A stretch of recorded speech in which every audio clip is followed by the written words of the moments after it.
सिद्रा के तवी बिहार इलाके में 2 घरों से 6 शव मिले थे और इन हत्याओं की गुत्थी जो है वो अब तक सुलझी नहीं है। सत्य कहेंगे, सत्य लिखेंगे, सत्य चलेंगे। नमस्कार दोस्तों, मैं हूं दीपक सिंह, दैनिक सवेरा समाचार से। सिद्रा के तवी बिहार इलाके में 2 घरों से 6 शव मिले थे और इन हत्याओं की गुत्थी जो है वो अब तक सुलझी नहीं है। और जो जांच एजेंसीज हैं, जो टीम का गठन किया गया था, वो जांच कर रहे हैं, लेकिन इसमें अब तक ये जो गुत्थी है वो सुलझ नहीं पाई है। और ऐसा लगता है कि इसमें कोई ना कोई ऐसा मामला जरूर है जिसकी वजह से ये हत्याएं हुई हैं। ऐसा भी सुनने में आया कि जो बेटा है वो अपने सौतेले पिता के साथ, सौतेला जो पिता था उसके साथ नफरत किया करता था, और उसकी वजह क्या थी वो भी हम आपको बताने की कोशिश करेंगे। ये खबर जो है वो विस्तार से बताएंगे, क्योंकि कुछ जानकारियां जरूर जांच में सामने आई हैं कि ये मामला जो है वो दरअसल है क्या। तो विस्तार से बताने ये खबर हम आपको चाह रहे हैं। सिद्रा के तवी बिहार इलाके में 2 घरों से मिले 6 लोगों के शवों की गुत्थी अब तक अनसुलझी है, लेकिन पुलिस केस को हल करने के लिए पूरा जोर लगा रही है। इस मामले में कई बातें बाहर आ रही हैं, जिसमें अब ये बात बाहर आई है कि दोनों परिवारों ने एक दूसरे के खिलाफ कुल 4 मामले दर्ज करवाए थे। इसमें सबसे पहला मामला मृतक सकीना की बेटी जबरीन के दूसरे निकाह के बाद दर्ज हुआ था। 1 साल पहले उसका तलाक हुआ और अगले ही साल जबरीन ने पुलिसकर्मी अब्दुल रहमान के साथ दूसरा निकाह किया था। तब उसका पहली शादी से बेटा सजाद नाबालिग था। वो अपने सौतेले पिता के घर पर ही रहता था, लेकिन कुछ समय बाद सजाद ने अपने सौतेले पिता पुलिसकर्मी के खिलाफ पॉक्सो का मामला दर्ज करवाया। उसके बाद अपनी नानी सकीना बेगम के साथ ही वो रहने लगा। जिस दिन बेटे ने अपने सौतेले पिता के खिलाफ मामला दर्ज करवाया, उसी दिन उसकी मां जबरीन ने नूर उल हबीब के खिलाफ उसके बेटे को ज़बरदस्ती अपने पास रखने का मामला दर्ज करवाया। इस तरह से दोनों परिवारों के बीच में विवाद शुरू हुआ और 2 मामले दर्ज हुए। इसके बाद सजाद अपनी नानी के साथ ही रहने लगा। वर्ष 2020 में एक बार फिर से जबरीन ने नूर के खिलाफ पुलिस को शिकायत दी, जिसमें छेड़छाड़ करने का मामला नूर के खिलाफ दर्ज करवाया गया। इसके बाद चौथा मामला सजाद ने दर्ज करवाया। सजाद ने बताया कि उनके पुराने मामलों की कार्रवाई कोर्ट में चल रही है, लेकिन उसका सौतेला पिता उसे धमकाता है। जिसके बाद करीब 4 माह पहले पुलिस ने सजाद की शिकायत पर पुलिसकर्मी के खिलाफ मामला दर्ज किया था। इस तरह से दोनों परिवारों में काफ़ी विवाद चल रहा था, जिसमें मामले दर्ज हो चुके थे। पुलिस ने वीरवार को 2 लोगों को पूछताछ के लिए थाने में लाया। इन दोनों को सीडीआर खंगालने के बाद लाया गया, लेकिन उनका रोल इसमें नहीं निकला है। पूछताछ के दौरान पता चला कि मृतक नूर इन लोगों से दवाइयों को मंगवाता था।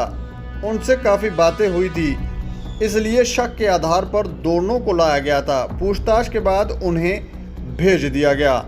अभी तक हुई जांच में ये बात सामने आ रही है कि इन 6 लोगों की मौत एक साथ नहीं बल्कि अलग अलग समय पर हुई है। वहीं मौके पर पुलिस को शवों पर कैनेला लगा हुआ मिला, जिनको लेकर आशंका जताई जा रही है कि इन कैनेला की मदद से ही मृतकों के शरीर में जहरीले पदार्थ पहुंचाए हैं, लेकिन पुलिस की तरफ से साफ तौर पर कुछ नहीं कहा जा रहा। पुलिस की टीम वीरवार को एक बार फिर से दोनों मकानों में गई और मौके पर सबूतों को जमा करने का प्रयास किया गया।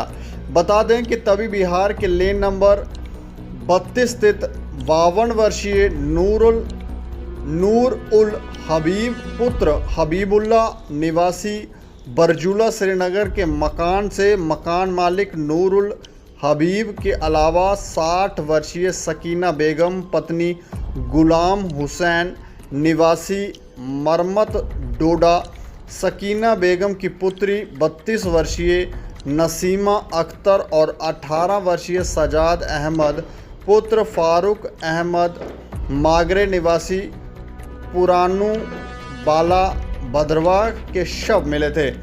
सकीना बेगम का मकान भी हबीब उल के मकान से बिल्कुल सामने तभी बिहार लेन नंबर 33 में था और जब पुलिस उसके मकान में पहुंची तो वहां से भी पुलिस को 2 शव मिले थे जो सकीना की 25 वर्षीय बेटी रुबीना बानो व उसके बेटे जफ़र सलीम के थे। जांच के दौरान पाया गया कि सकीना और नूर उल हबीब के संबंधों को लेकर भी पुलिस जांच कर रही है। 18 वर्षों से थे एक दूसरे के संपर्क में। इन संदिग्ध मौत मामलों को लेकर पुलिस सकीना और नूर उल हबीब के आपसी संबंधों को लेकर भी जांच कर रही है। पुलिस को यह भी पता चला है कि सकीना ने मरम्मत में अपनी पुश्तैनी ज़मीन को भी 38 लाख रुपए में बेचा था और वो पैसे भी नूर हबीब के पास रखे गए थे। इस ज़मीन की खरीद करार पर सकीना की ज़रीफ़ा और उसकी फूफी ने कोर्ट से स्टे ले लिया था। दोनों इस ज़मीन में अपनी हिस्सेदारी की मांग कर रही थी, लेकिन पुलिस अभी तक इस बात की जांच तक नहीं पहुंची है। कई बार हम ये ज़रूर कहते हैं कि जो भी रिश्ता रखना है वो पाक साफ रखा जाए, झूठ फरेब ना हो और ज़्यादा रिश्ते भी ना बनाए जाए ताकि लड़ाई झगड़े ना हो। ज़्यादा रिश्ते बनाने से भी लोग जो हैं वो लड़ाई झगड़े करते हैं। अब इन मामलों में शादी का जो बात है, शादी वाला एंगल, इसमें एक और बात थी कि जब हम जीएमसी में मेडिकल कॉलेज में जब एक लेडी के साथ बात कर रहे थे तो उन्होंने कहा कि ये जो शख्स था ये उनसे भी शादी करना चाहता था, तो ये भी एक एंगल है और अब तक पता तो नहीं चल पाया है क्योंकि ये काफ़ी पेचीदा मामला है। इसमें अभी कई सारी चीज़ें जो है वो खंगालना ज़रूरी है, कई सारी चीज़ें जानना ज़रूरी है क्योंकि ये शव जो है, ये मृत्यु जो है वो एक ही दिन नहीं हुई, ये कुछ समय के बाद हुई है ऐसा लगता है। और जहर दिया गया है नहीं दिया गया है ये भी अभी क्लियर नहीं किया जा रहा है, लेकिन लगता ये है क्योंकि उनको ड्रिप्स लगाए गए थे, कुछ सुइयां जो थी उनके भी निशान उनकी बॉडी पे थे, तो कुछ ना कुछ मामला है। लेकिन ये गुत्थी जो है, इन हत्याओं की गुत्थी कब सुलझेगी ये देखने वाली बात जरूर होगी। इस खबर के ऊपर आप लोग अपनी प्रतिक्रिया जरूर रख सकते हैं और देखते रहें दैनिक क्षण समाचार। मुझे और मेरे सहयोगी को दें इजाजत। नमस्कार।